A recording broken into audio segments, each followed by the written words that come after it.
Insane.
Real quick, I got a question.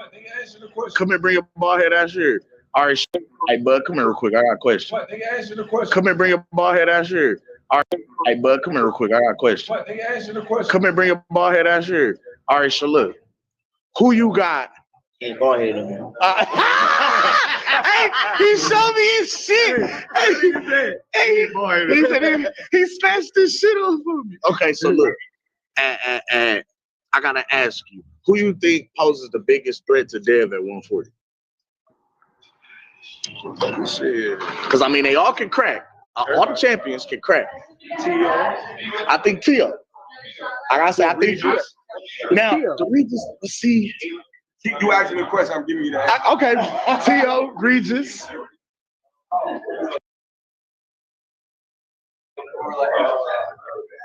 It's a couple others.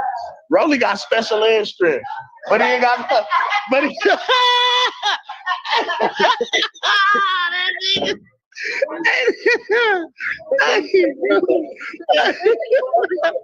He said T.O.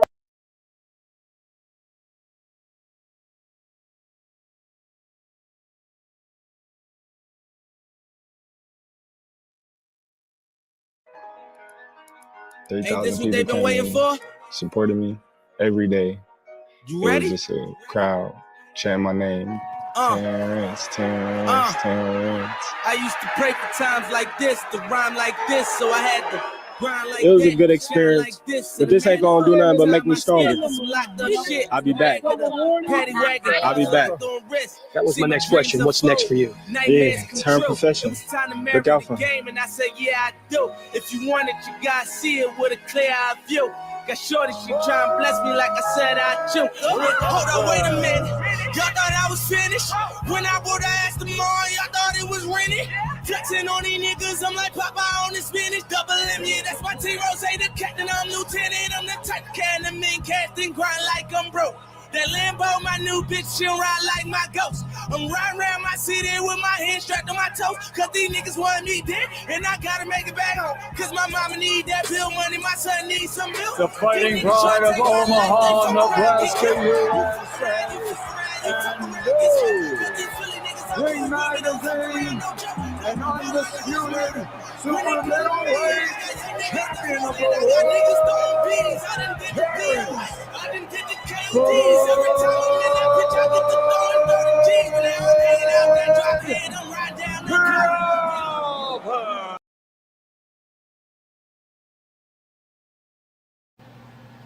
Who the hell is Mr. Gooch? Mr. Gooch to you? Man, I'm not even going to spend too much time on nobody named Gooch. The man is named Mr. Gooch. Like, I don't even know what you want me to do with that. Who the hell is Mr. Gooch? Like, who do y'all send for me? Like, please let me know this. Mr. Gooch. Block JJ. Y'all know about Omaha? Y'all see that fighting Bud? Nigga. That fight's all around Omaha. Like Bud tell you, that's how he grew up. Youngin grew up in these streets. Just like I did. Just like a lot of these cats around here. A lot of these cats is loyal though.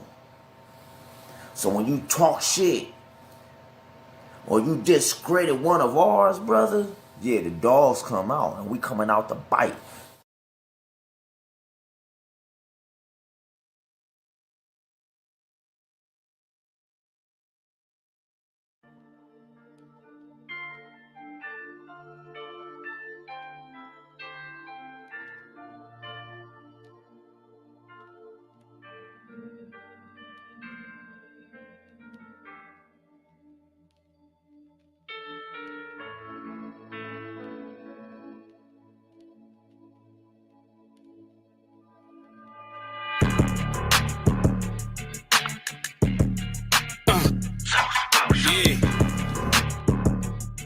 Welcome to Numa. Niggas out here dying off that motion. Bad bitches fucking off that motion. Look, money in the motion. Yeah. Niggas out here dying off that motion. Bad bitches fucking off that motion. I just want the money in the motion. Motion. Niggas out here dying off that motion. Bad bitches fucking off that motion. I just want the money in the motion. Last I checked, I ain't see you niggas hang around. Now all of a sudden these niggas say that they banging now. Little nigga tighten up, we don't play around. Catch you niggas slipping, turn you niggas whole day around. Big boy 40, 32, call that bitch shit. Heard you niggas say you coming through, then where you niggas at? Internet beef, phone games, we ain't into that. Niggas won't beef, food chains, put it in it. They say they want that old Merc, okay, well I'ma give them that. Hit they block again just to verify where I hit him at. Drink, leave stains round that styrofoam cup. Next nigga say my name, I'ma light his ass up. Fire his ass up, get the stepping on your bitch ass. Reaching for my chain, I put my weapon on your bitch ass. You better pray to God and get some blessings for your bitch ass. And if your ass live, that's a lesson for your bitch ass. Yeah, I'm with the shit, all my niggas lit. This machine to get the jumping as soon as I hit the switch. This machine to get the jumping as soon as you niggas piss. Yeah, he ain't got a blicky, subliminal trying to diss. Motion. Niggas out here dying off that motion. Bad bitches fucking off that motion. I just want the money in the motion. Niggas out here dying off that motion. Bad bitches fucking off that motion. I just want the money in the motion. Wake up every morning and I'm trying to get my bread up. Think about the money every time I lift my head up. Baby mama tripping, say a nigga need the man up. Big body coupe, baby fucking niggas heads up. Just bought a half, trying to flip it to an ounce. Auntie found a bag, so she put a nigga out. I'ma cop another slab, try to turn it to a house. Turn that house into a mansion with a poodle on the couch. I'm just trying to get my bands up. Niggas can't stand us. Trying to count 100,000 living in a mansion. Trying to fuck a bad bitch and send her off to Stanford. Turn her to a boss when she started off a dance. Motion. Niggas out here dying off that motion. Bad bitches fucking off that motion. I just want the money in the motion. Fuck you.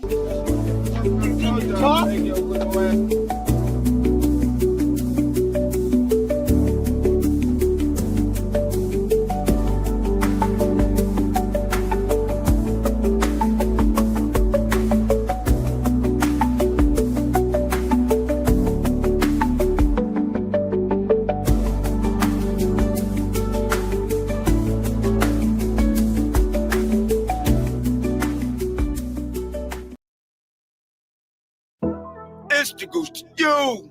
Mr. Goose to you. And I'm with my guys, Sugar J the Wise One and Kim the Baptist. Yes, we are the apostles of the youth boxing community. and we're bringing It's boxing to you. it's the apostles, and we come to lay of hands. Half step, weave the jab, uppercut, pick up your mans. It's Pastor Gucci Cam, Sugar J the wise man. We bring them to the light, make these haters understand. North side is where I stand. Nebraska, that's the land. We cancels out the jab from a southpaw stance. We beat the competition, knock it out with either hand. And we drop the link, so come and kick it with your fam. And we drop receipts, so keep your sources on hand. If you can't confirm that this facts, you spread propaganda. Make sure you hit the like when you subscribe to the channel. One love to the playback gang and the panel. It's boxing to you. It's boxing to you. It's boxing to you. It's boxing to you. It's boxing to you. Represent the 402. Being Team Crawford, that's what we do. It's boxing to you. It's boxing to you. It's boxing to you. It's boxing to you. What it do? Represent the 402. Team Crawford, B&B, yeah, that's what we do. Y'all know who it is. It's the Goose to you. Mr. Goose to you. They said we weren't gonna do it, Cam. They said we weren't gonna last in this bitch, but we here. The apostles of the YouTube boxing community. We laying hands on their ass. Y'all see what it is. We got young Sugar J, the switch hitter from B&B, coming out 2023. One love. Y'all know what it is, huh? But y'all gonna see what it is. Mr. Gucci, you, Kevin the Baptist, Sugar J the Wise One, we are the apostles of the YouTube boxing community. Big goose to you. Can you hear me? Can you hear me? Testing, testing. What the hell? I am crispy. Crispy. It's the goose to you. Mr. Goose to you. How are you guys doing on this Wednesday night?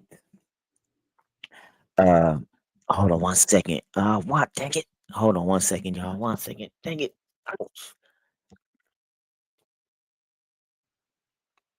What's going on, man? What's happening? What's happening in what's going on?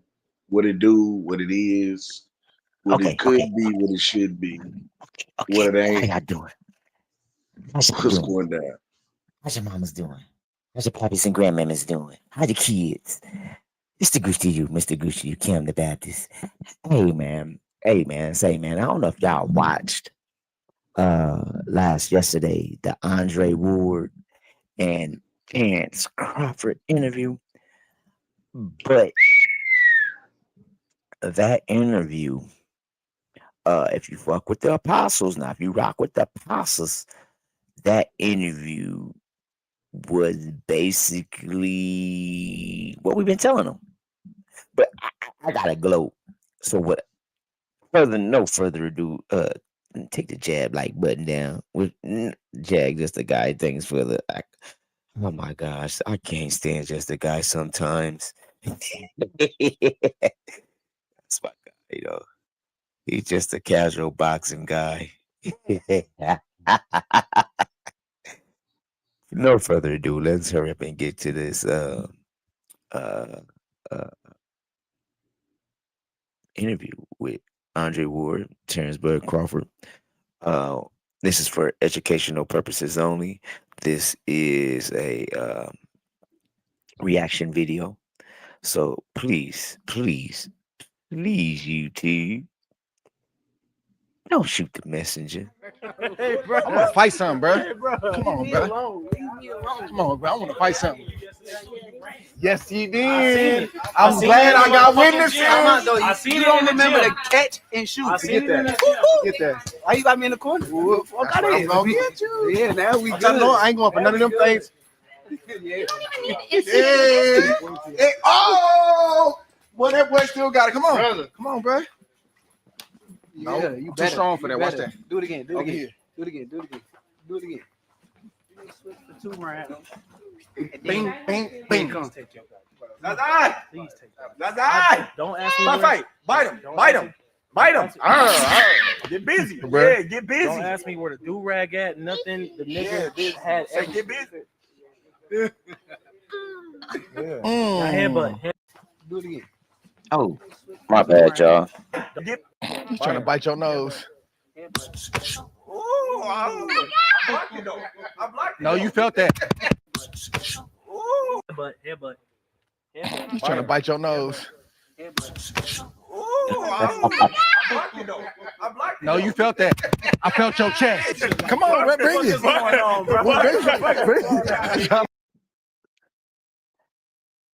Hey. First off, man, I love how they is playing around. Andre still got it. Andre still got it, fam. I don't care what y'all say. Andre still got it.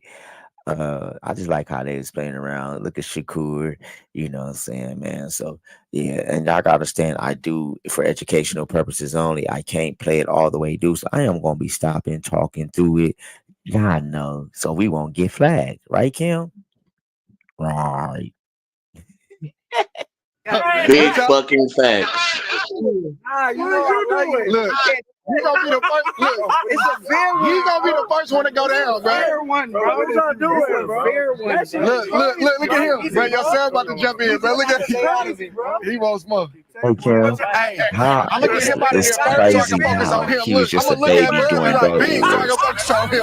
Welcome back to With the the shits already. Hey, I got my brother in the Shout out building. to Andre. I'm excited about this Lord interview. Award. This is the hottest interview in boxing right now. He a 3-time undisputed champion, Big undisputed at 140 pounds, undisputed at 147 pounds, Big and facts. he just became the super middleweight undisputed champion of the world with his win against Canelo Big Alvarez facts. at Allegiant Stadium with over 70,000 fans. 41 million people watched it live on Netflix. I want to welcome to the show today. Cut that out. He was struggling over there with that phone. I want to welcome to the show today my brother Terence Bud Crawford.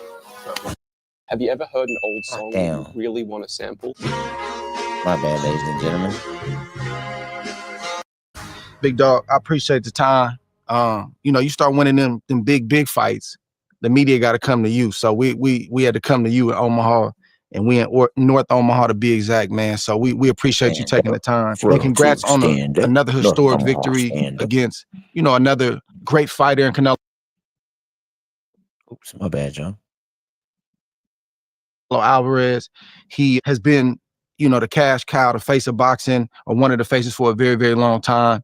And you jump 2 weight classes to challenge him. He said he couldn't do in it. my book, you were already one of the greats. You were already a first ballot.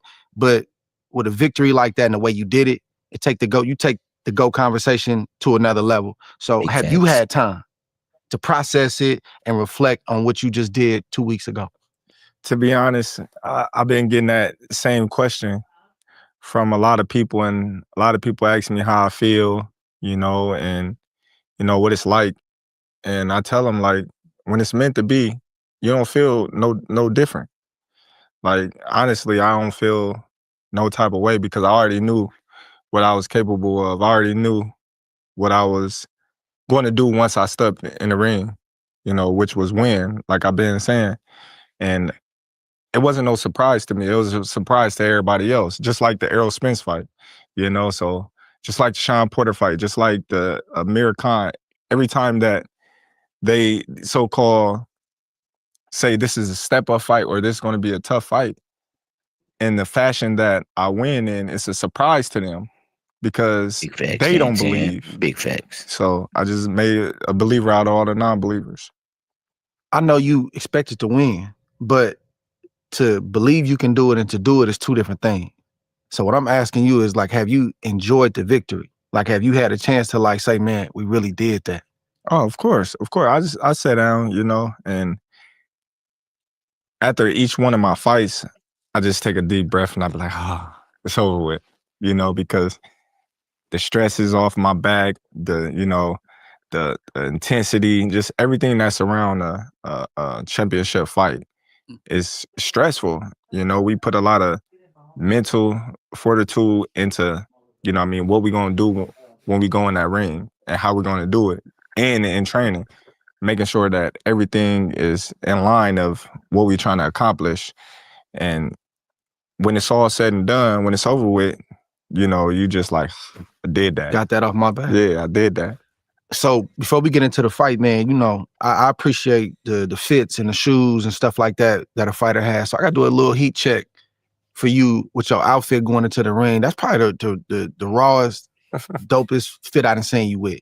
The colorway, everything. And I know Steven had a lot to do with that. How did that come about? Like his idea to do that? Well, I was sitting there and I was just like, what we gonna do for this fight? Yeah. You know? In camp or before camp? This is before, you know, before we went to pre-camp. Mm-hmm. And I was just like, man, what we gonna do? He was like, don't worry about it. I'm gonna think of something dope. So then he just hit me like, bro, I got this dope idea. I'm like, man, do what you do. You know what I mean? He's like, all right. So then it gets to the point. I'm like, man, what you thinking, man? Yeah. And then he was like, you remember the movie Desperado? And I was like, Desperado. I'm like, yeah. I'm like, dude with the suitcase with all the guns and stuff. You know what I mean? I used to watch that when I was little. He was like, that's what we're going to do. And I was like, that's dope. He was like, because everybody always coming out with the sombrero, you know, the Mexican colors and all that. He was like, man, we're not doing that. We're going to do something totally different. And then I was like, okay. And I was like, I just want to see how you're going to put your touch on it. Because, you know, that's one touch. And then, you know what I mean, you're going to do a little twist with it. It was like, yeah. So talking with my boy Rosendo, you know, I asked him, did he know the song? And he started singing it. And I was like, you gonna walk me out? And he was looking like, man, come on, man. Don't be saying that. And I'm like, man, I want you to walk me out. I'm dead serious. And he was just like, for real? Style starts with the details. The difference between mid and next level, a real gold chain that hits. Lifetime guarantee. Over 36,000 five-star reviews and a free chain with every new order.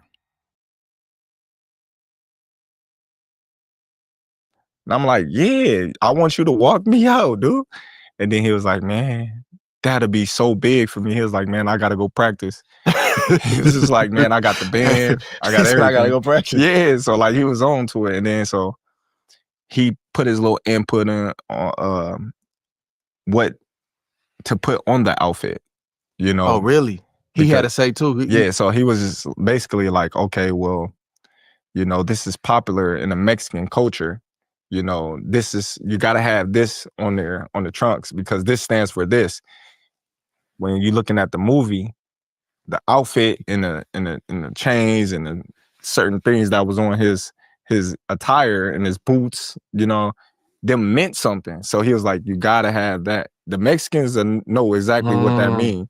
He was like, y'all probably don't know what it means, right, but they do. So, you know, he had a little input. And then Off-White, they came in and put a little tell twist. Me about the Off-White collab. Yeah, so Off-White came in with Everlast. They put they twist in it, put a little they colors in it, and changed a little bit of, you know what I mean? Like I had guns on my, you know what I mean, my belt line. You know what I mean? They took them off. But all in all, the outfit was smooth. It was cool. You know what I mean? I'm mad that they didn't get to see the side of the case because the side of the case got the guns painted on it. You know, so that was an accident, or they didn't want you to show it. No, they just didn't show it because I was coming out. They didn't get to see the side. Got you. I should have been the one, you know what I mean, to turn it to the side. Like, yeah, the show, because in the movie, the guitar case is full of weapons. You know what I mean? And I felt like it was a message that I was the weapon that night. You know, so that was all. What up, fight fans? It's your boy Ak. We have a super entertaining fight coming your way. Join in on all the action with our partners at DraftKings. Okay, Barack, the Mexican Mon.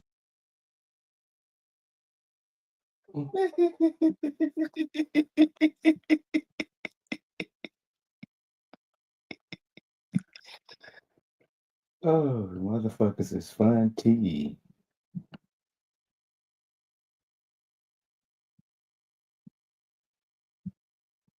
Motion. like a mariachi band or any type of band to go against Canelo on a big fight like this. But that was somebody you came up with. Yeah. And that's why, you know, I pay homage, you know, in a press conference to the Mexican fans, you know, before the fight and, you know, before fight weekend. You know, when I was like, I love Mexico too, because I have a lot of Mexican supporters. Always had, you know, I've been locked in with the Mexican culture for a long time, you know, and for people to think that all the Mexicans was going for Canelo was just crazy, you know, just like all the African American culture wasn't going for me, you know. So it was cool to have the band, you know, switch it up a little bit. No, it was dope, bro. That's probably one of the cleanest walkouts that I seen. It wasn't extra, it was like just enough. But you felt it though, like the song, the type of song and the beat, the way it was, it just like you was like, bro, this dude, like he really coming to fight. And he mean what he's saying. And you could tell y'all had a lot of thought into the entrance, but then even like you said with the fit, like y'all had the Mexican colors, but it was black, green, and red. When I seen you walk out, bro, like when I seen you walk out, a lot of times that moment, especially, that's the biggest crowd you ever been in front of, 70,000+ people. So you could talk about it, you could rehearse it in your head. You're not gonna know how you gonna respond until you step out there. But when I seen you step out there, you looked up like this and you start smiling, you start shaking your head. And to me, that was a sign that, nah, I'm embracing this moment. All these nerves, everything, I'm feeling like I'm ready. How was you feeling when you looked up and seen them 70,000 people? You know the craziest part? I say I went to WrestleMania and it was at Allegiant Stadium. And when I walked out and like all the people was like, Terence, that's Terence Crawford. And I'm looking at all the crowd and I'm like, dang, in September, this is gonna be me. And I was nervous and I was like, dang, man, there's a lot of people in here. You know what I mean? But fight weekend, I wasn't nervous at all. The whole week? The whole week. And it's crazy because I don't never get nervous until the night before the fight in the dressing room. But this whole time, it's like I was emotional, you know what I mean, in the dressing room. You know, I was just emotional and I was just like, man, you finally here. Like, you about to make history. I just kept saying, you about to make history. And it took all these years and all this things that you had to overcome to get to this one moment. Imagine being able to build an app with your name on it, just by thinking about it. Meet Base 44. So when I came out, I never smile or laugh when I'm walking to the ring. You know, but I was just like, I'm about to shock the world. You know, I just felt it, you know, and when I got in there, you know, I just was so loose. Like, I never take a stroll around the ring. If you watch any one of my fights, any one of the 42 fights, I come in the ring, I go to my corner. I didn't hit my little circle around the ring, everything. I'm feeling good. I'm feeling great. I'm like, you know, they just don't know. You know, I had a fast walk to the ring. You did. He had a slow walk to the ring. Yeah. You know, and I look at things like that. I'm like, oh, okay. He just taking his time, taking his time. I'm ready to go. That's just how that night was. It had to be weird though, walking first. You ain't walked first in a long time. I walked first before. But you ain't did it in a long time though. I mean, when you go up in different weight classes, you got to do it. But you ain't, you know, obviously you haven't lost. Yeah. You haven't, but you've went up in different weight classes. So now you challenging again. But do that feel weird? Because you, most of the time, you walking second. It don't feel weird to me because at the same time, the bell gonna ring and we're gonna have to fight. It's all even at the end of the day. You know, so it don't matter if I'm, you know, the first to be announced or he the first to be announced.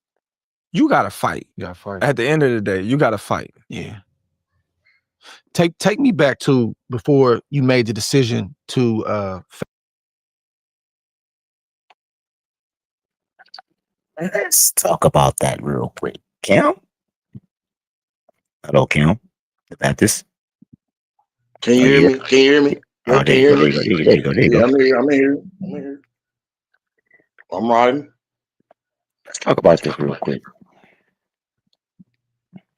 For Canelo, I gotta echo. Hold on. Is it me? Yeah. Okay. For Canelo, had a slow walk. Then I went back last night and watched 3 fights, and then all 3 fights he never walked around the ring. And I'm gonna watch the Canelo fight tonight. One second. Send Jay not the link, bro. And boom, boom, send him the links. Can you? If you can, let me know. I might drop it tonight. It's late. I'm gonna drop the link for you. I'm not letting I'm sending nobody. it to him now. Yeah, Okay. I'm sending it to Jay now. All right. Oh, with that being said, this man was walking slow to the ring. That's not good. That wasn't good, and it showed. Face Canelo. Bill Haney conversation. So, if I'm not Shout out mistaken, to Bills. Errol Spence 2 was still obviously Bill Haney, contractually yeah, y'all yeah. had an obligation. You Yeah, didn't my know This guy is Bill's before boot that. camp. even before. Yeah. Hold on, before. We even fought. Me and Errol Spence even Hold fought. on, bro. For real? I thought this was after No, this is before. Crawford Spence won. He said, man, don't even stop chasing Errol Spence. He was like, man, the guy to focus on chase is Canelo. Really? He was like, man, you can beat him. He was like, man, Spence, Canelo. And like every time I see him, he'd be like, Canelo. And I started laughing, you know what I mean? Because at first I'm like, man, that dude big. And then I started looking at him. I'm like, then we got a picture together years back when I was at 135. You know what I mean? I'm like, all right, we the same height, same around the same size. Like, he a little thicker. Okay. I'm starting to look into it now because he already planted the seed, but now I'm like looking into it. Like, let me see what Bill talking about. look See what he at now, see. what he see. So I'm, okay.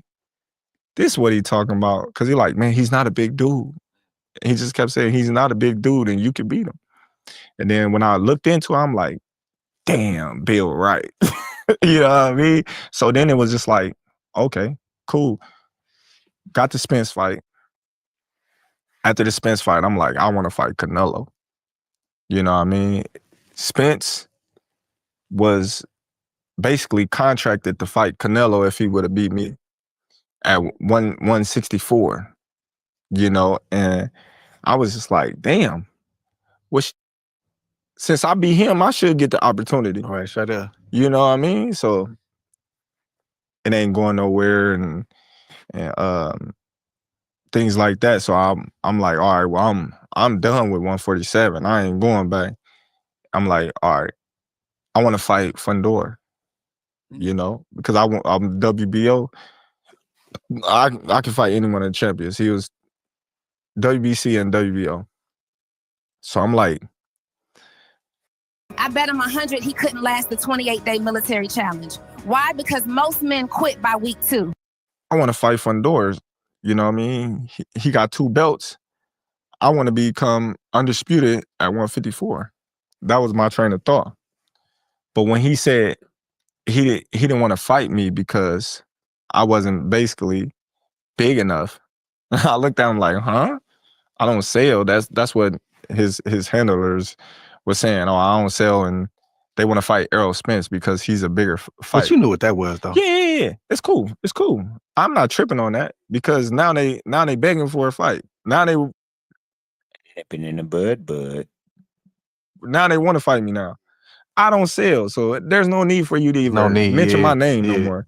Don't say Terence Crawford. Yeah. You know, all these guys that see now, they say, oh, he's the ticket. Win, lose, or draw, he's the ticket. I'll fight Terence Crawford. Come on, man. Boots had a chance to fight me. Virgil Ortiz had an opportunity to fight me. Boots had a chance to fight me. Terence Crawford. Come on, man. Boots had a chance to fight me. Come on, man. Boots had a chance to fight me. Virgil Ortiz had an opportunity to fight me, but now everybody, I fight Terence, or I'm this, I'm that. I'm like, okay, cool. When y'all had y'all opportunity, y'all went elsewhere. But now that y'all see I'm the ticket, now y'all like, oh yeah, we want to fight Terence Crawford. We want Terence Crawford. That's the narrative now. We want to fight Terence Crawford. The Fundora thing, you seen that play coming a mile away. Like as soon as that fight was even talked about, I said it's gonna be a phone call made and he finna walk that back. Whether he wanted to fight or not, he wasn't gonna be allowed to. And you know that. Allen then made that call and was like, nah, we ain't going that way. So but the problem with that is that's you thinking about the first move. You're not thinking 2-3 steps up ahead. Cause now you in the position you in and he could have fought you. Right. So it's his loss, man. But real quick, back to the Bill Haney thing, bro. Like, it's funny with Bill. Like, Bill a good matchmaker. If you can't give him credit for nothing else, you got to give him credit for how he moved his son. And seeing guys and knowing when to fight him and whatnot. But like, it's funny because like I had been talking about fighting Joshua before, but he's the one that put the seed back in my mind like 3-4 weeks ago. They was in a bay. And he didn't say you should fight him, but we was just talking about it. And he said, man, Joshua. And I'm like, same thing you did. I'm like, you know what? I said, I'll take that fight right now. Yeah. And he the same one that did that, bro. So it's crazy. What up, AJ? What up? How the fellas doing? Man, we good, man. What's good with you? Man, I'm blessed, champ. I'm blessed, man. Life's good, man. Um, shit, man. Ain't nothing much, man. Just popping. You already know what type of time I'm on. I'm always in the gym. Ain't nothing new with me. As long as I'm able to wake up, breathe another day, I'm good. How about y'all? I mean, well, I just want to start by saying I listened to this whole interview, and I just want to say this to Andre SOG Ward. Look. Man, look. Okay, shit. I get what you saying. Bill telling you to fight AJ. That's My why nigga, this is not that. All right, this is not that. This is why I stopped it. And look, this ain't no AJ biasness, dude. I like Andre SOG more than AJ. Nigga, Andre is my top 5 favorite fighter of all time. So this ain't no nah. Andre, sit your ass back down, bro. Look, champ, I like you. I like you a lot. I respect you. You wanted to fight. Man, what? But come on. Don't do this. I be listening to your interviews, dude. You be trying to throw yourself in there, and it's like, no, stop it, bro. Stop it. Come on. We don't want to see you fight AJ. We don't want to see it. All right? I respect you. Even if you make AJ cut weight, I don't want to see the fight. And if anybody on this panel want to see this fight, y'all tripping. All right? But I'm going to let y'all cook. I'm going to let y'all, I just want to see how you seen. I just want to see what you was going to say. And these are 2 of my favorite fighters. Mind you, 2 of my favorite fighters. 2 of the fighters that got me in this game. But I'm just keeping it a buck with you. You know what I'm saying? That's like me saying I want to see David Benavidez go up there. I want to see him fight fucking Andy Ruiz. Nah. David know what it is. He even said he's like, I'm chilling at 168 and 175. You know what I'm saying? We don't. And the crazy part about that, Gooch, is Andre is already a small light heavyweight. He ain't even a big boy for real. That dude started out in the middleweights. Yeah, I mean, like, and he gonna jump cruiserweight, have no heavyweight fight. And he gonna fight someone that walk around 250, 260. At least Bud, his shit was calculated, right? He knew Canelo was around his size. It wasn't like he just jumped up and went to go fight David Benavidez. Nah, he knew what he was doing. I don't know what your thoughts is, but nah. Andres, cut it out. And Bill's leading you towards the wrong way. Bill wants you to lose. And I'm saying that right now. Bill's rooting for your downfall, champ. But that's what I'm going to say on that. What you say, Cam? He muted his mic. Let's go. When I heard that, because I didn't know that initially. And I thought that came after Spence won. So Bill Cole with that, man. How did the team respond though when you first start floating Canelo? Shit, everybody was just like, whatever I want to do. Really? No hesitation? Whatever I want to do. You know, I remember talking to Bernard, you know, and this was when we was in talks before it got finalized. And he was just like, man, but Canelo cold, man, but you go Canelo up. Like, you know what I mean? Like, just He said like, he cold. like just going on, like just talking, you know, because he's respected. Yeah. You know, He's like for sure. he's definitely respected.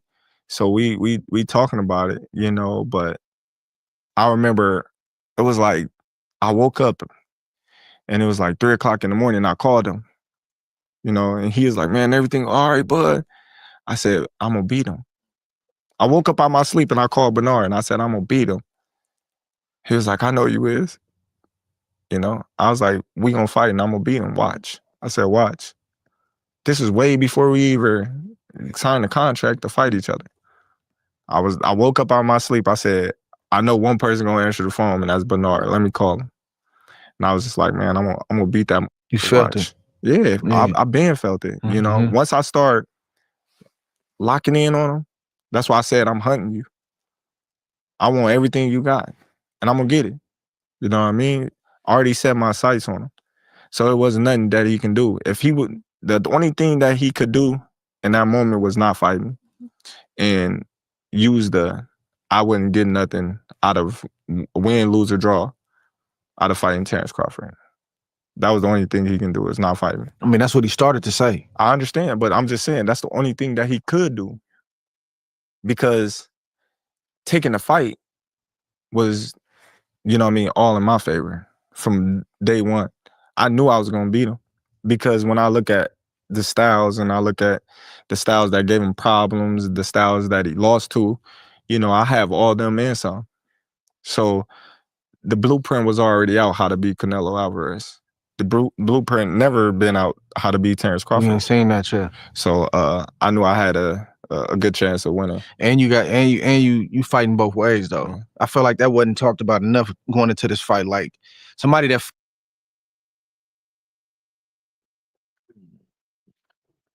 I think this should be an apostles break. I think we should talk about this. Yeah.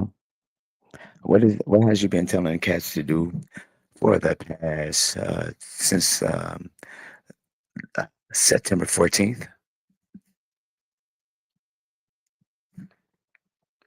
I do believe he said acknowledge us. What that means is acknowledge us. We have told you guys over and over again what y'all about to listen to. The apostles told y'all, Mr. Q. I'm just saying, if you're listening, Q, this is something I was telling you guys. Hold on. Fight you, they got to prepare for two people. It's already enough trying to prepare for one style, right-handed, left-handed, but I got to have sparring partners, good ones, because you fight equally well from both sides. So that wasn't talked about enough. And I know you could tell some of the dudes he brought in camp that he was thinking about that, but that's a hard camp to prepare for. And you still don't know up until the first bell what stance you're going to be fighting in. And then they don't know if you're going to switch at any point in time. That's a lot to play on a person's mind, plus executing a game plan while punches coming at him. Turkey didn't want this fight. What was that conversation like with him when you went to him and said, this is the fight I want? Because Turkey, he didn't want the fight at first because he was just like the size difference. You know, same thing like everybody else, size difference. He like, you can fight somebody else in a smaller weight class and it'll be, you know what I mean, safer for you. Yeah. I don't think you should move up 2 weight classes and fight. It's crazy on paper. You know, and I'm like, nah, that's what I want. I don't want nobody else. That's what I want. I said, who else is there to fight? You know? Who? I said, Boots, that does nothing for my career. Virgil, that does nothing for my career. I said, look at Majimov. He was the number 1 154 pounder in the division. I went up and fought him, and everybody, he fought this guy. Yes, he was the number 1 champion, number 1 guy in the division. That's why I fought. That was avoided by a lot of people. Tricky style. That's why I fought. Yeah. You know, so he was just like, we can fight somebody else. I know that's what I want. And he's like, okay, that's who you want. Then that's who I'm gonna go for. That's how I'm gonna see, you know what I mean, if we can get it done. So a lot of people looking at Canelo like, oh man, Turkey had to pay him all this crazy amount of money for him to fight Crawford and this and that. No, he got a 3-fight deal plus 1. You know, Turkey did pay him a lot of money, you know what I mean? But in that option, he had to fight Terence Crawford. You know, so everything worked out, you know what I mean, for the best. Yeah. Can you talk about that though? Can you talk about your negotiations to make this fight? Like, I ain't saying numbers. I'm saying just the process to like get it done where you was like, all right, my side is done. I negotiated my side. It was tough. It was tough because I remember, you know, they all brought me in and it was crazy. They was like, you by yourself. Where was you at? What country was you at? I think we was in, that's when they had that big event. It was for Shakur was it fight. London? It was for Shakur fight. And I think we was in Saudi. Okay. So they brought me in there. Then we went to the little back room. And we was there for like 9 hours. Dang. Going back and forth. Dang. You know, they not budging, I'm not budging. I'm in that mug like this. I'm like. By yourself? By myself. And they like, and they calling Turkey. He's not. they talking in their language and texting, and we going back and forth. And yeah, I'm like, man, I just want to talk to Turkey. They's like, you can't talk to Turkey because he's your friend. So they trying to protect Turkey from the friendship. Yes, because he gonna give in. Yes. So they basically was like, you know, that's crazy. Hey, we gotta get the deal done. Yeah. You know what I mean? Like you can see Turkey when you get the deal done. And I'm like, oh, man, listen, y'all talk about it ain't making sense. Yeah. You know, did you have a number though? Yeah. Or you kind of had a number like I want to be in this range. Yeah, right here. I had a number, and it was just like they like, man, listen, we gonna have to talk. so we all in that motherfucker for like, you know what I mean, 9 hours, dog. 9 hours, bro. I'm telling you, I'm straight. That's crazy. They tired, sleepy, irritable. Like you could tell everybody frustrated. But it was one time, it was like at a moment where we just sitting in that mug like this. Right. Just trying to figure it out. Like, everybody just quiet. And I'm like, I ain't budging. Man, I feel like y'all trying to jump me because y'all keep bringing people in to try to negotiate. And I'm like, that's not going to work. Yeah. You know what I mean? So we finally came to terms. And did you get to terms that day or you got close that day? Everything happened that day. There ain't nothing. Ain't nothing. No, it's you. Not your lawyer. Not this guy. It's you. Yeah. You know what I mean? We talking to you, so you gonna have to figure it out. You know what I mean? And we can figure the contract stuff later. But far as, you know, the number, this is gonna be a number that you figure out. So we going back and forth and we figuring it out, and then we came to a agreement. And I'm like, man, it wasn't the agreement that they wanted. It wasn't an agreement that I wanted. So it was kind of like in the middle. So it was just like, let's roll with it. Then once we, you know what I mean, agreed to it, then everybody happy that we got this month locked up. Yeah. You know what I mean? And yeah, man, They say that's a sign of a good negotiation though. Yeah. When both sides leave not fully satisfied. Like I really wanted this, but I take that. And they really wanted to do this, but we can agree to that. Did you talk to Turkey after? Yeah. What'd he say? Nothing. He just was telling me, why didn't you agree to the deal? I said, man, why I couldn't talk to you from the jump? What did he say when you said that? He just was like, you know what I mean? Like I'm his favorite fighter. And, you know, he want to take the friendship out of business, like the heart. Like basically, you know what I mean? I can't do business with you like I do with everybody else because, you know, we friends. So this is why I have a team, you know, to keep my emotions away from business. You know what I mean? I respect it. I'm Checks just and like, balances, man, yeah, yeah. I'm like, man, I respect all that. You know what I mean? Because, you know, it's been times that, you know, I done did the same. Like, hey, things like that, you know, when we friends, like I'm gonna give in to my brother. You know what I mean? I'm gonna give my brother what he want if I got it. So, you know, when we doing real business, we gotta take that out of the equation, you know, and talk to the lawyers or something like that. Man, leave me out of it. Man, bro, look how God worked though, bro. Like, yeah, like you battling, doing what you doing, and you've been making your money. You've been negotiating, doing your thing. And we're gonna talk about that because you put a number out there, bro, and people really think you made that number. And I ain't asking for you to say what number you made. I'm saying you got people out here, they just finally made this. I'm like, bro, this is y'all tripping. But look how God worked though, bro. You battling outside the ring, you dealing with the stuff that fighters got to deal with, especially when you stand on something. If you just a yes man and you're gonna do whatever the suit or your promoter tell you to do, you probably not gonna have no problem outside the ring. But if you somebody that stand on business, you got a vision for your life and your career, and you're gonna make sure it goes in that direction, you're gonna have some stuff that come up.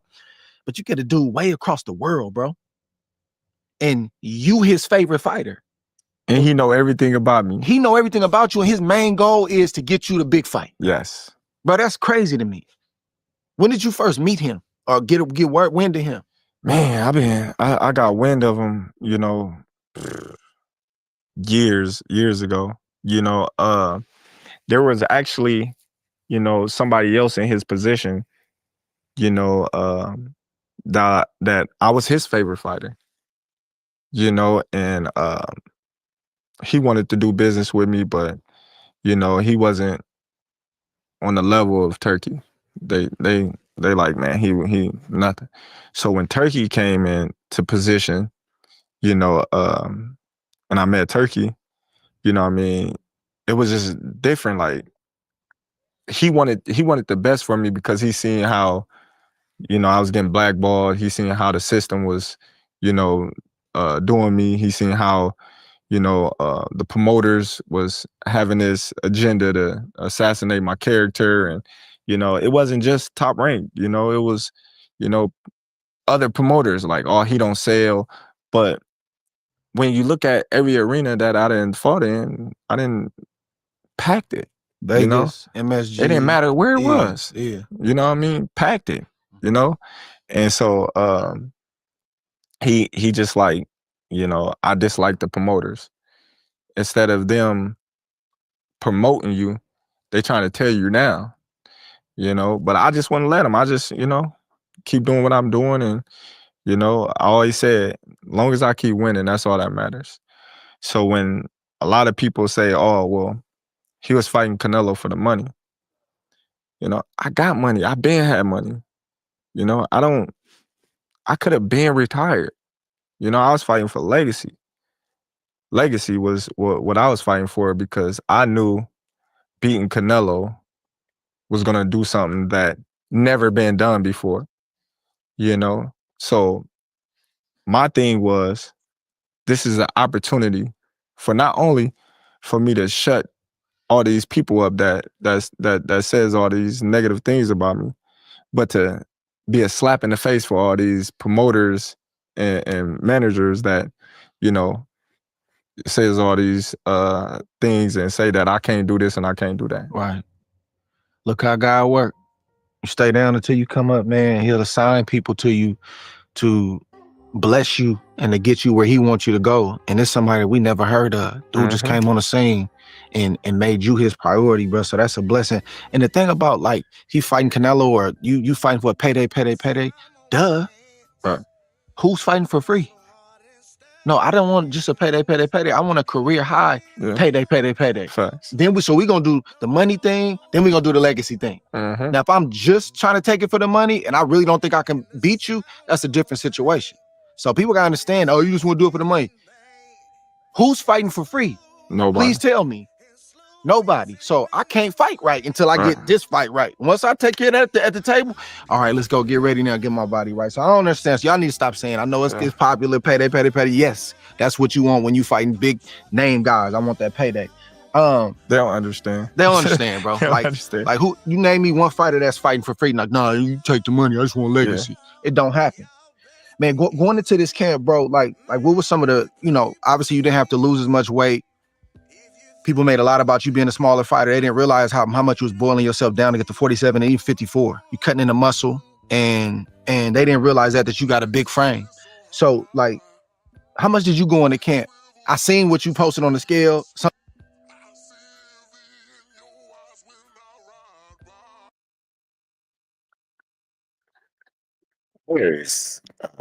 Can somebody tell me? I need where's my guy at? I need Tony reviews. I need Tony reviews for this one right here. Hold on. What the hell just happened? I need Tony reviews for this. Where's Tony reviews at? This interview, I can't wait to see Tony because I'm gonna play this part of the interview. And they didn't realize that you got a big frame. Reviews. So, like, how much did you go into camp? I seen what you posted on the scale. Some people said it was cap. I believe it. What was the number that you came into camp at? Shit, man, I don't know. Can I say your number? The number you posted? Man, I don't know, man. Okay, I got you. I got you. I know what I posted. I got you. What was it? 186? Yeah. I think it was 86 and a half, something like that. Man, listen. Where's Tony reviews? When I was fighting at these lower weights, I had to always keep myself from growing. You know what I mean? So when I was at 147, everybody like, man, he's a gym rat. I'm always in the gym anyway. But I had to stay in the gym because I had to, keep my weight down and stay in reasonable, touching range to be able to make weight. So like when I was able to work out, not worry about, what I do in the weight room or what I do, nutrition wise, my body just started doing what it do. Like I didn't tell my body to just get bigger or nothing. Like, no, I'm naturally skinny. Like I tell people, I'm skinny, but I weigh heavy. I don't know why. You know what I mean? Like, but like when I started working out, a lot of people don't know this, but I started working out for Canelo in February. This was a process. They think this happened overnight. I started working out in February. Chet was like, come on, man. You're going to get this Canelo fight. We got to start now. Yeah. We got to start working on your legs, working on your power, so you can withstand them big shots and, you're going to be punching your arms and this and that and this. So we already preparing for Canelo in February. So when they say, oh, man, he just gained all this weight. No, that was a process. It was bulk and then cut. Yeah. I mean, that's how you got to get ready for something like that. And you chose also not to take a tune-up fight. So what was the math you did with that? He's still fighting. So some people say, oh, he's going to be sharp. You're going to be rusty. I don't believe in that. Uh-huh. Some people believe in that. I don't, because I think you get your sharpness from sparring and in the gym. If you sharp in the gym, you're going to be sharp in the fight. That's just me. A lot of people don't believe that. They say, oh, well, the fight is different than, in the gym and sparring and stuff like that. I'm saying, yeah, it is. Yeah, it is different. But at the same time, you still getting punches thrown at you. You still, gotta, move properly in the gym. So me being in the game for so long, your body needs rest. Yeah, especially as you get older. Your body needs rest. So when you having these camps after camps after camps, thinking that, I'm staying active, you constantly tearing down your body. Yeah. So when they say, oh, well, Terence, he fights one time a year, that's cool.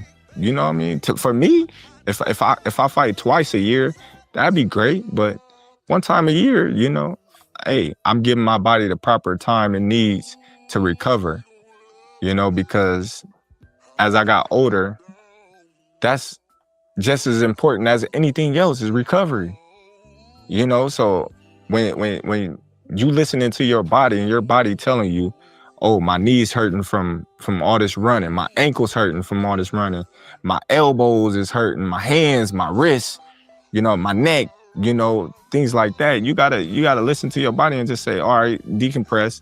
I'm gonna just chill out and let my body just do what it do. I know you had a great camp, but brother, you finna be 38 soon, like in a day or two, couple days, right? How was that last camp you just had? It was great. I know it was great. Well, did you feel different at 37? A little bit, yeah. You had no bumps and bruises?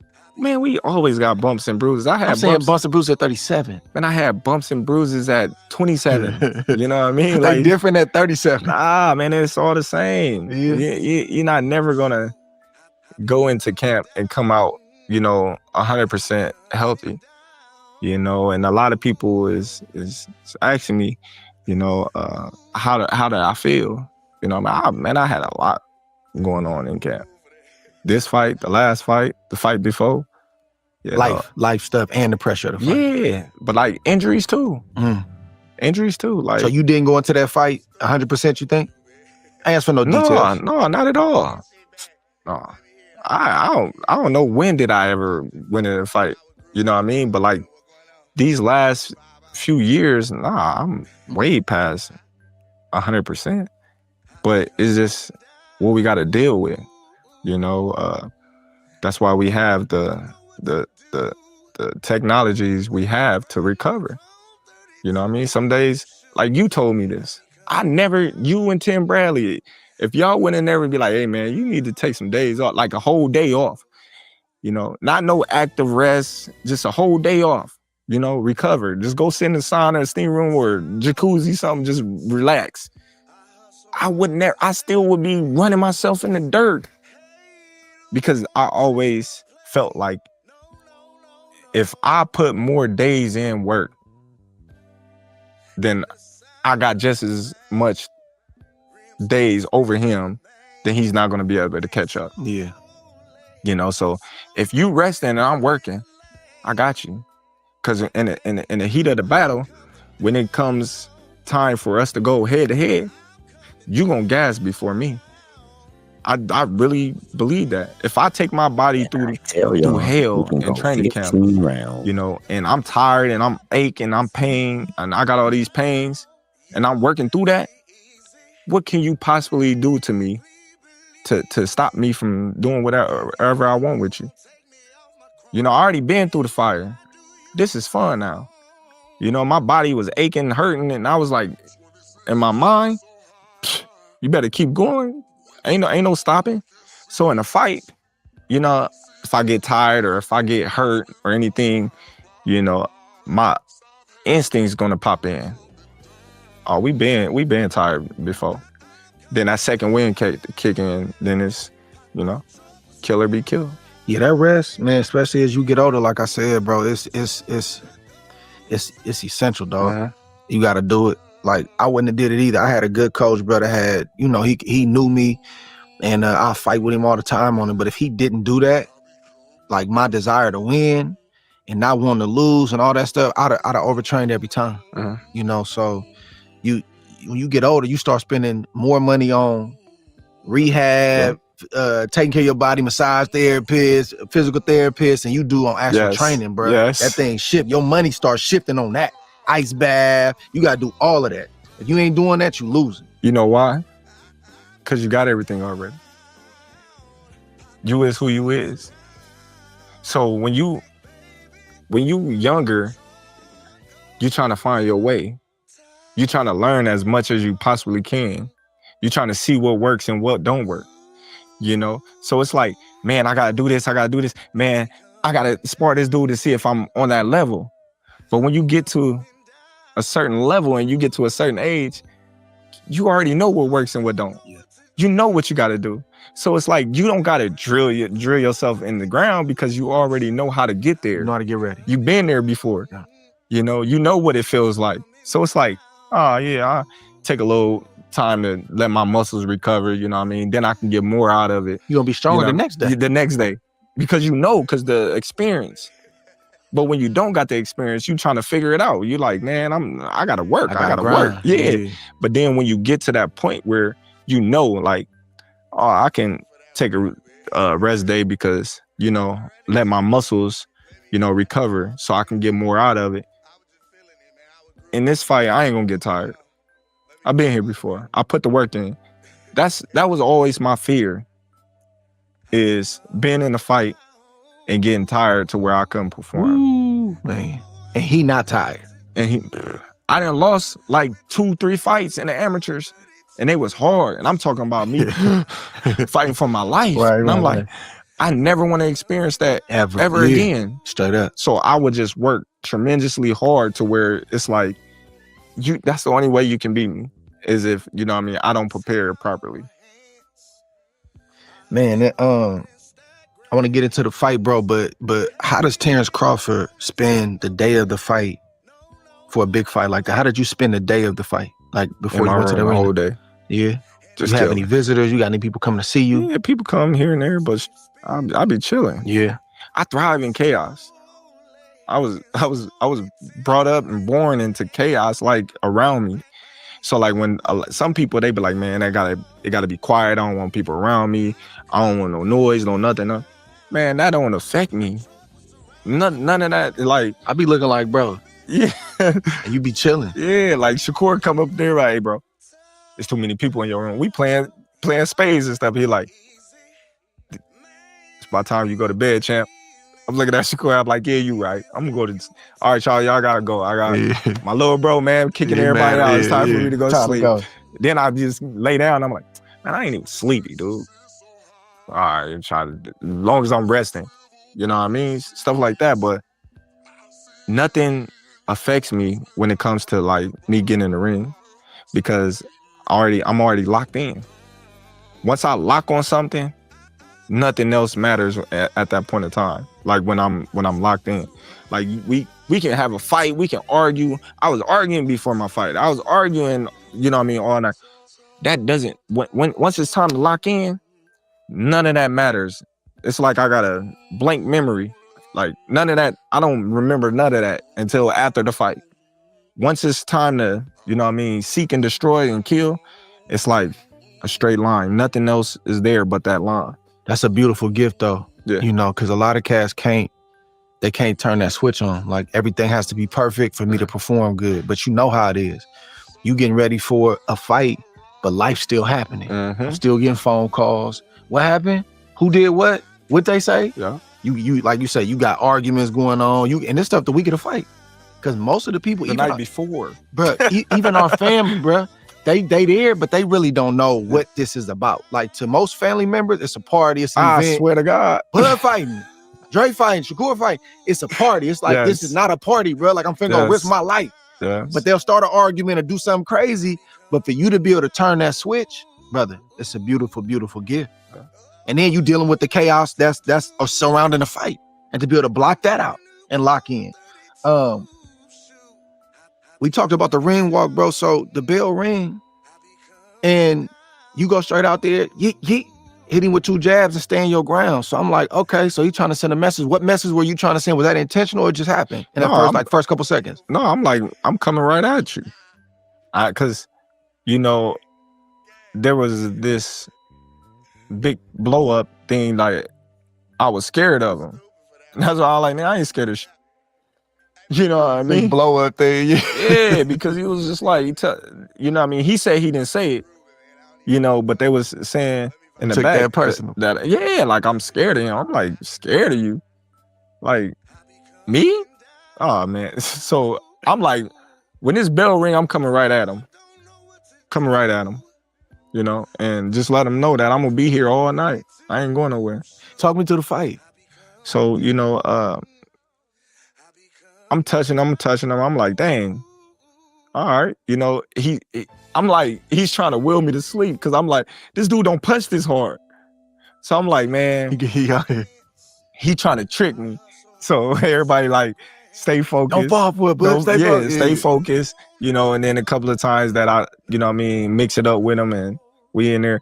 I just felt like I was stronger. I punched harder, and I could have just stood in there and just like really let him go. But you gotta follow the plan. You know, you gotta execute the plan, and the plan was to get in, get out. You know, what I mean, boxing spurts. You know, banging spurts, and then you know once he won a fight, you know what I mean, you move around a little bit. Yeah, man, your body language, which is really big when I'm watching a fight like that, especially when it's a person that's supposed to be scared of somebody, right? All the little body language means something because he's so used to being an alpha male. He's so used to having his weight, just like you are, that anytime you see somebody that's making a move or it look like they kind of, are you scared or you hesitant, you gonna peep that. You gonna see that right away.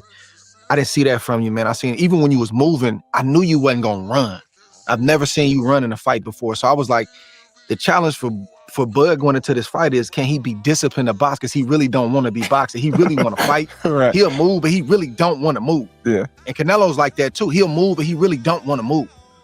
And he did try to yoke you up though. Yeah. I ain't never seen you get yoked up. I looked, I said, dang, he tried to yoke you. But then you tried to yoke him back, I think, a round or two. Yeah. What was you thinking when he tried to yoke you on the rope? It wasn't nothing. When he picked me up, Yeah. when my hand. But you don't be getting picked up, bro. But it wasn't nothing because it was just like I was too high on his back. You know what I mean? What was you thinking though? I was Optics, laughing. though. It wasn't nothing. I was just laughing. You know what I mean? I was just like, You wasn't thinking I gotta get that back? nah. Yeah. Because it was just like he picked me up. Oh, okay. You know what I mean? Like I wasn't worried about it. He used a lot of energy to do that. That's what I'm thinking. You know, and it wasn't nothing. I took it as a grain of salt. You seem to be in a good zone, bro, and I didn't see you breathing at all. But that ninth round came, you got into your stance, you got low. I said, oh, he finna try to bang with it. And you had those exchanges. And did that just happen, or you knew when that bell rang, that ninth round, I'm finna try to see, I'm finna test him? No, I just knew just to pick it up because, you know, it was getting close to the championship rounds. And I just wanted to make sure that, you know, I set a tone that I was in charge. You know, I think I did that in the 7th round too. The 7th, you know, 11th and the 12th. You know, I just wanted to set the tone that, you know, you're not gonna push me around. You're not gonna make it seem like, you know, you the boss. So, you know, we got it in at that moment. He made a big mistake at the end of that round though. Yeah.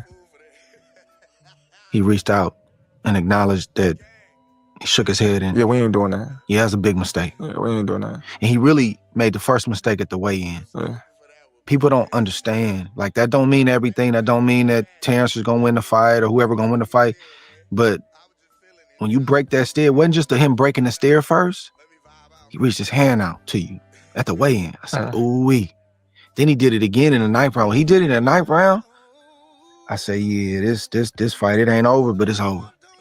He got his respect, and that's really what he came here to get. You seen him do that, right? Yeah. I walked away. Yeah. I walked off. Yeah. What was you thinking when he tried when you seen that concession? I'm like, man, we ain't touching no hands. But did you think like, oh, I got him? No, I didn't think nothing. I already knew I had him. I felt like I was winning all the rounds except, you know what I mean, one. I felt like he could have got the, you know what I mean, what was it, the 5th round? You know what I mean? But all the other rounds, I'm like, I'm in control.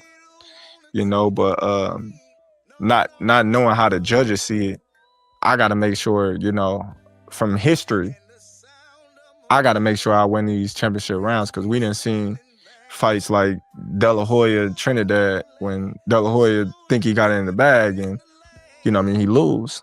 You know, there's so many fighters that, you know, think they got it in the bag and, you know, the judges think different. So I wanted to make sure, like in the Majamar fight, that I put a stamp on it because they the champion, not me. Yeah, you did that. Like, I really think, like, for me, it's the championship rounds for me is 10, 11, 12. It ain't just 11, 12.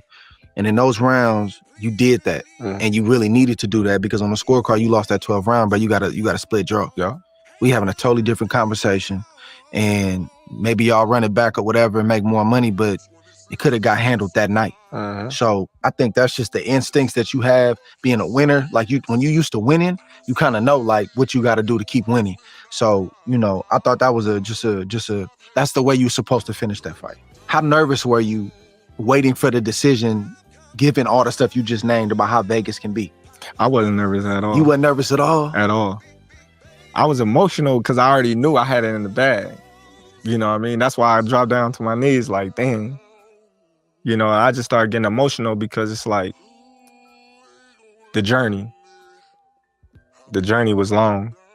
You know what I mean? It was grueling. Something like, man, I remember, you know, about to quit boxing. You know, like boxing been a love-hate, you know, relationship for years. Like all the things that I had to go through in this sport, it was just like, man, like, and you finally here. Like, out of all the things that happened, none of it mattered because you did this. And that's why I was just like, man, you know, you gotta thank God, because, you know, he the one that, you know, had it made for me and planned. You kept saying that though before the fight. I heard you. I don't say you keep saying. You said it a couple times that it's already written. It's already written. Where did that come from? Like that mindset, and it's just my mindset, you know. And I remember, it's crazy because when I got shot, you know, a couple of homies was like, you know, scared and like, cause a couple of homies, they had fought, you know, and we knew my was gonna slide. I'm like, man, y'all niggas scared, man. Like, let's go. Like, what we doing? Like, if something gonna happen, it's gonna happen. We can't control it. That's how I always live my life. If something gonna happen, it's gonna happen. Like, me nor you can stop it from happening, no matter what. Boom, I get shot. Bam. Like, damn, my dumb ass got shot. I should have left. You know what I mean? Get shot through my car. So on the stage, I'm like, it's already written. What's gonna happen is gonna happen. You can't stop it from happening. The fans can't fight for you. It's already written. It's destined. That, you know what I mean? I'm here for a reason. You know, it's not you, it's me. I'm highly favored. God is blessing me and showing me and using me, you know, as a tool that anything's possible if you just believe in him and have faith.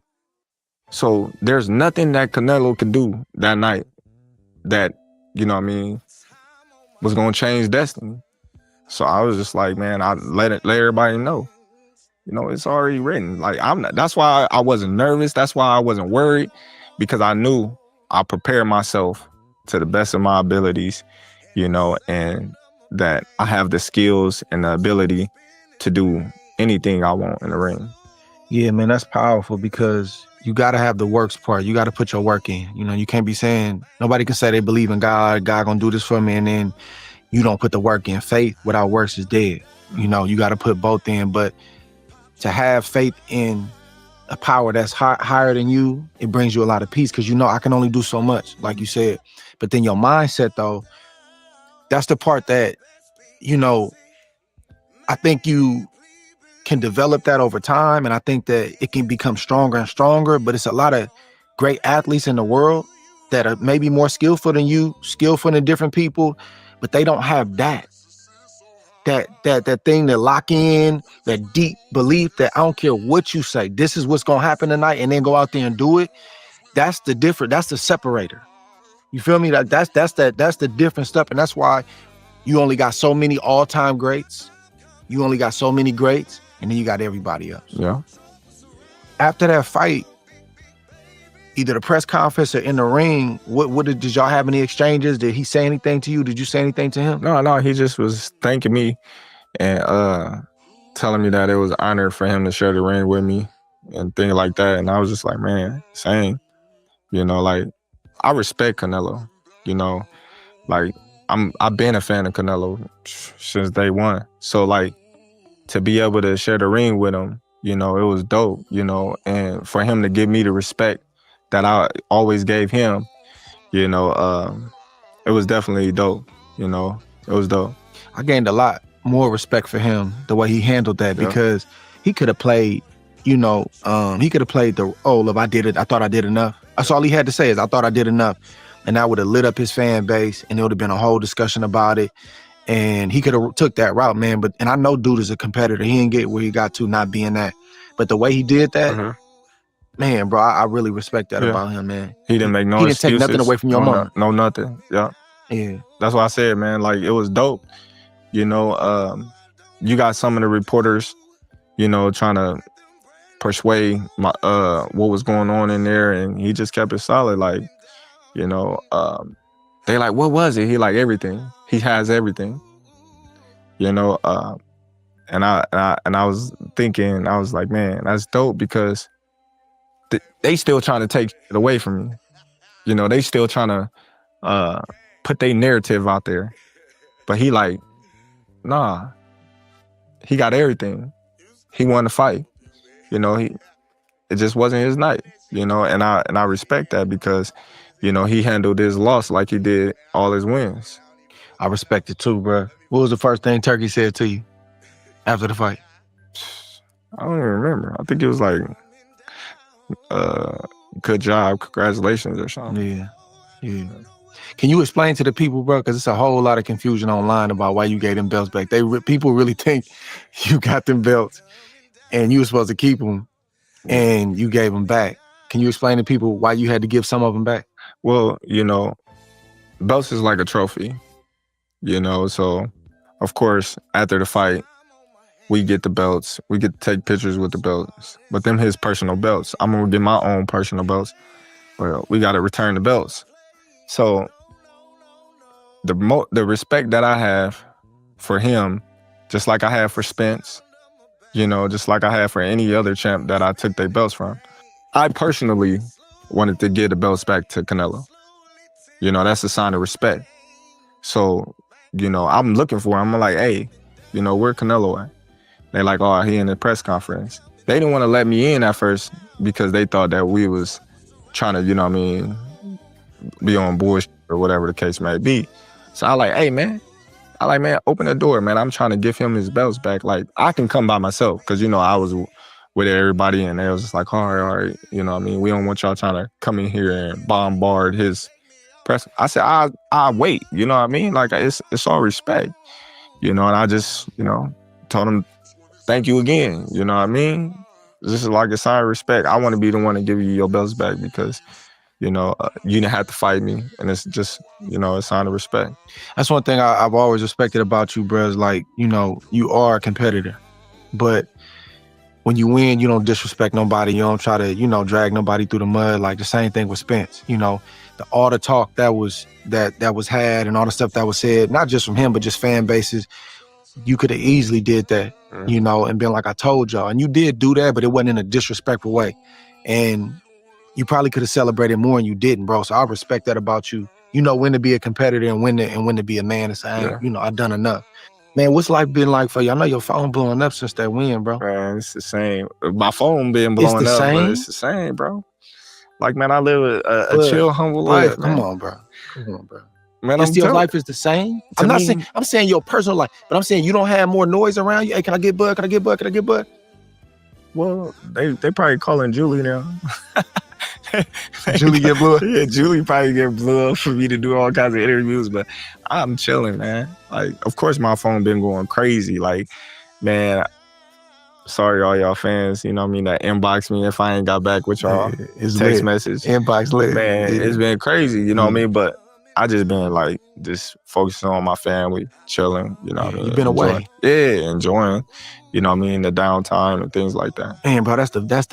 That was the best feeling to me, bro. Better than the check, better than the win. When I've been gone from camp and I go back to my house to be with my family, and then I be in my mind because I've been in camp so long. I'm like, damn, I gotta go. I ain't gotta go nowhere. Yeah, I gotta get up. I ain't gotta get up. I'm home, and it take time to get that out. Well, I do.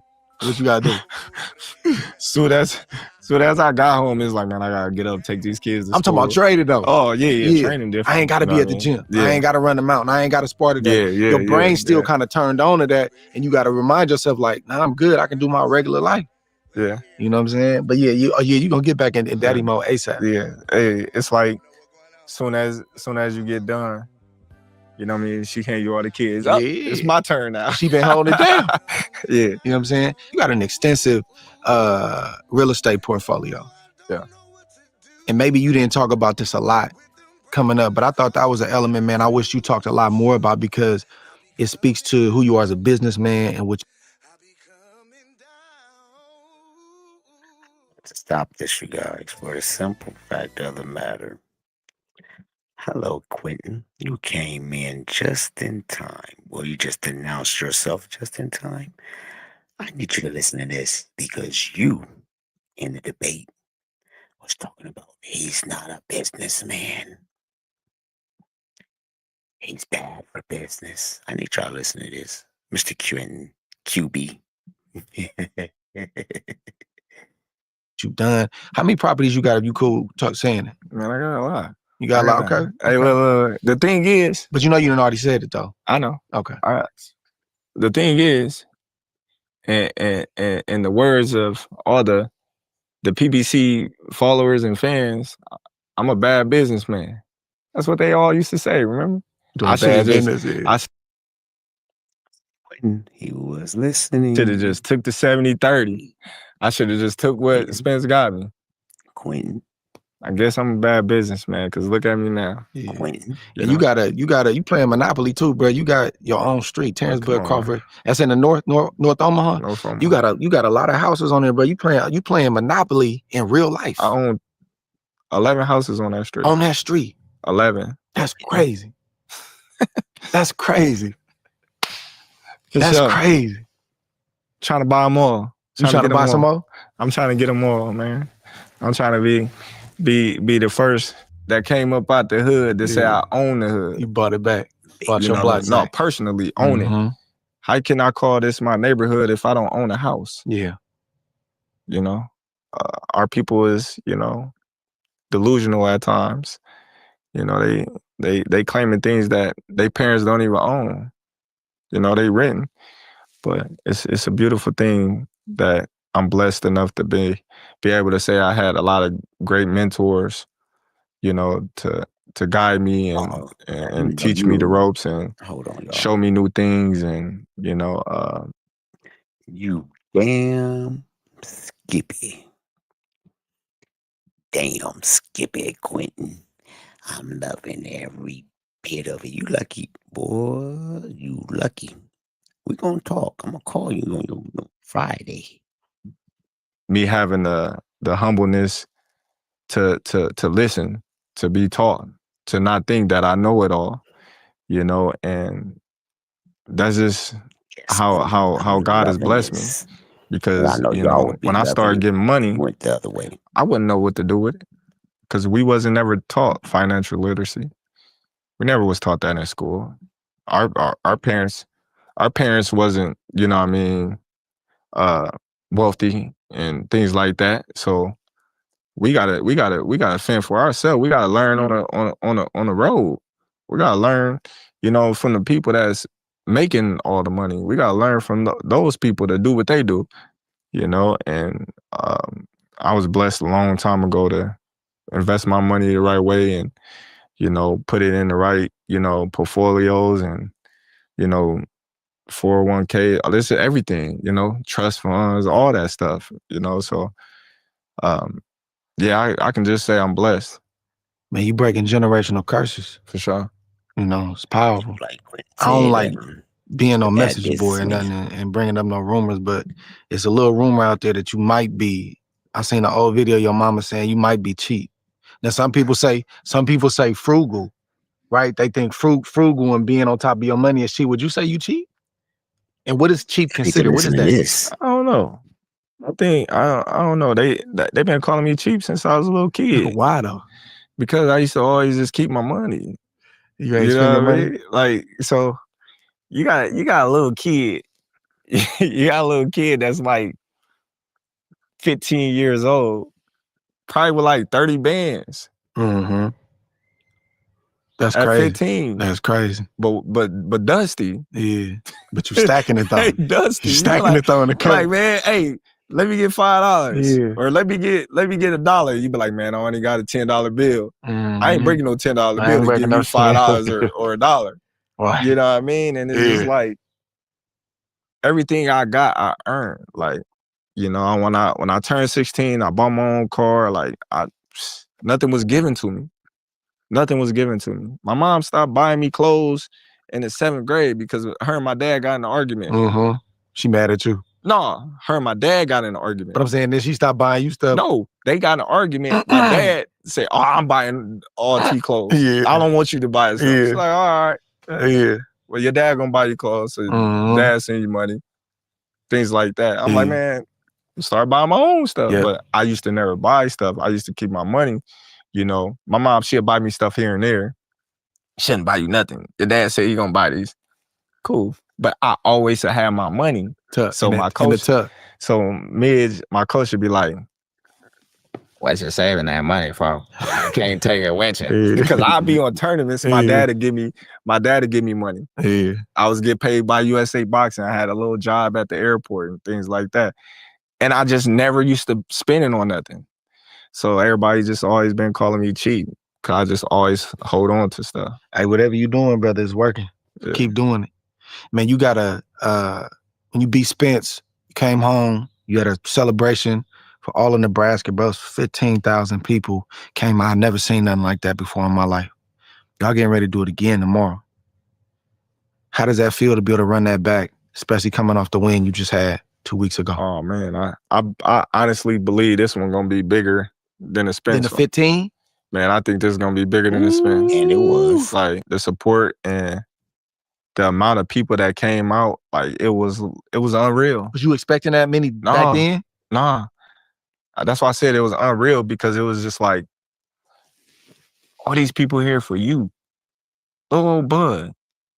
You know what I mean? Like, you sit there and you think, you're like, man, dude, and you think about how far you done came, and you think about, like, the G unit and the police officers that used to mess with you, pull you over and harass you and things like that, and they all fans of you. They cool with you now, and it's just like, man, like how your life did a complete 360 by just making different choices.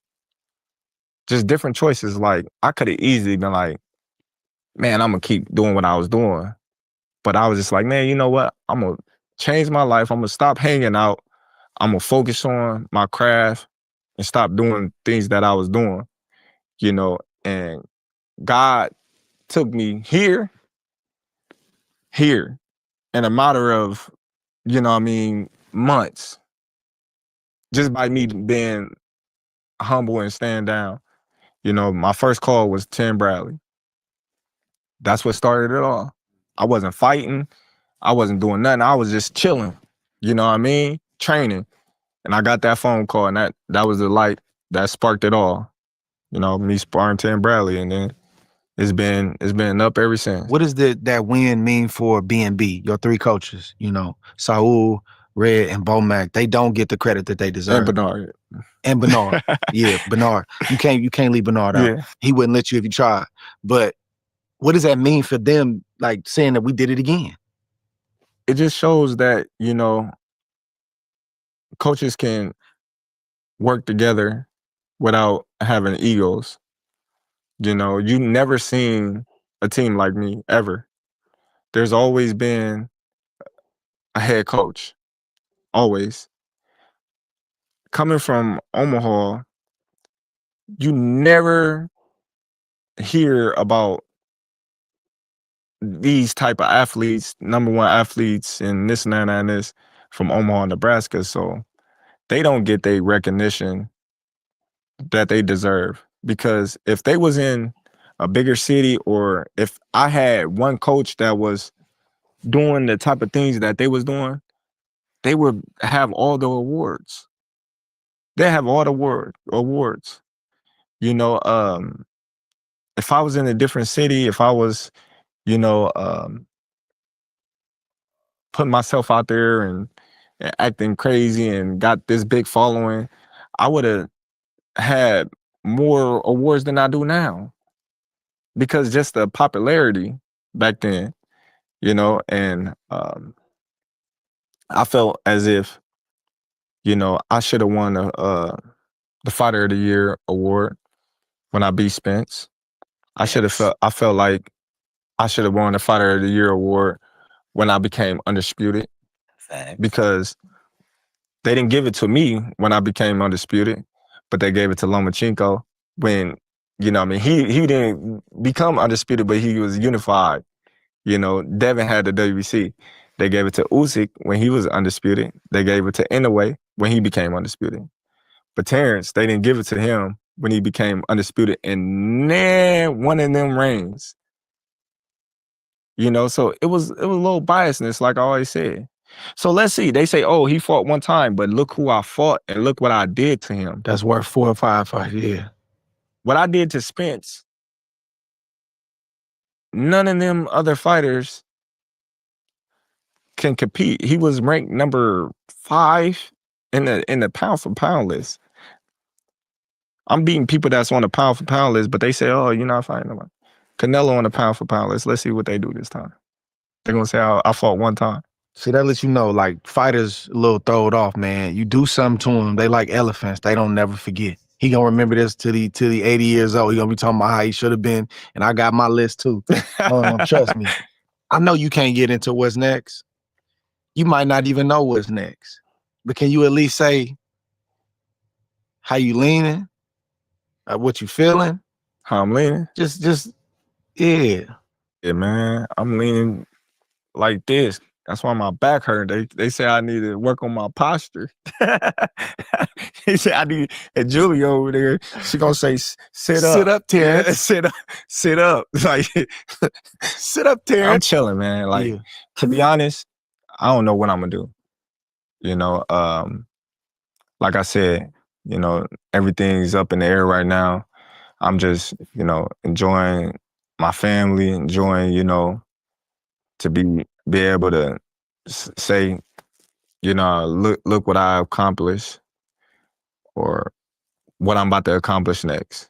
So I'm just chilling right now. I haven't even got the time to sit down with my team and talk with them and, you know, things like that. I talk with my family. I know with my family more, but, you know, it's a team effort. Turkey gonna make it hard on you, dog. We heard him fight week. No retirement. No retirement. He gonna make it hard on you, bro. Well, look, man, look, that's the thing. You know, you gotta have strong will. You know, because a lot of things gonna be thrown at you, but it's up to you to, you know what's right, what's wrong. So you've been making them decisions your whole career, man. So I know you're gonna make the right one here, brother. Man, you came out to the Bay, I think it was like 2021 or something like that. We spent a couple of days in the gym. You came to my house. You was like, how it feel to be rich? And I didn't really know how to answer you, dog. I was just like, yeah, it feel good. How it feel? I'm gonna ask you the same thing. But how it feel? Tell me how it feel. It feel good. But how does it feel? And I know you've been getting money for a long time, but how does it feel, Terrence, to be rich? It has its days. You know, it ain't always good. Huh? It ain't always good. You know, people think it's always good, but it ain't. But, you know, it's great being comfortable and not having to worry about nothing. You know, that's the joy of it. You know, you have no worries, and it's a tool that you can use to make you more comfortable. It don't make you happy, but it definitely make you comfortable. You know, so it's good. I'd rather take the pressure and whatever hard come with having money and people wanting it and trying to manage it than that other hard of not having it. That's a fact. But that's a fact. But me being the type of person that I am and travel the world and being able to see how happy people is with nothing, that makes me think different, you know, because we take materialistic things and material things to the extreme, you know, when we all should just be blessed that we wake up in the morning, you know? It's a blessing to have your legs. It's a blessing to have your arms, your eyes, your ears, your teeth, your nose, you know? It's a blessing to see. But we don't look at things like that, you know? So when I'm in different countries and I go to the slums and to see how happy they is with nothing, I come back like, man, we tripping over here. Yeah, we tripping. Like we take too much for granted. You know, this person, you know, that got their legs chopped off because they're diabetic. You know what they'll do to have your legs? This person that's in the grave, that's passed, ain't waking up in the morning. This person that in jail for life, that's in the hole, he can't go outside and smell fresh air. So we take a lot of things for granted, and we think money is, you know, a tool that's gonna solve everything, and it's not. So me personally, being rich is cool, but I don't just want to be rich. I want to be wealthy so I can help the people that I need to help, you know, that's in need, that's going to appreciate it and is going to make me happy inside for helping somebody else. Come on. I'm happy for you, dog. I seen the journey. You did it your way. And sometimes when you, like a mad scientist, your way seem like it ain't working sometimes. And that's when a lot of people got a lot to say. But it was dope seeing you stick to what you believe, and you never left Omaha. They told you had to act a certain way. They tried to, when that didn't work, then they tried to spin it and say, you can't talk. He don't want to do media. That was a lie. Well, he's never going to do this. He's not going to beat this guy. And you stayed down, bro, until you came up. And you a great example, bro, not just for the youngsters, but for people like me. We have great conversations, but just, I'm a person that pick up stuff from just watching. So I've seen how you've moved, and man, I appreciate you, bro. And boxing appreciates you, bro. And you a great father, man. And but you got a house on Goat Street, my boy. You in that thing. And it's gonna be like that forever, bro. So congratulations, bro. You did that, man. Appreciate it, bro. Proud of you, brother. That's it for another episode of the Art Award. It's always a special time. That's it from an episode of It's Boxing and You. Thank y'all for coming through. Just a Guy. Dan 10, Bill's Boot Camps, Hang Legacy. Who else? Let me go. Boom, boom. The Apostles was in the building. Big J came through for a minute. Let's see. I even seen a hater. I'm not going to, no. Joseph Baby, Scudo X-Man, Queen La Jessica, Blue Hustle Man, One Love. My guy, Quentin, Bill's Boot Camp. Man, one love to all of y'all, man. And with that being said, y'all have a blessed night.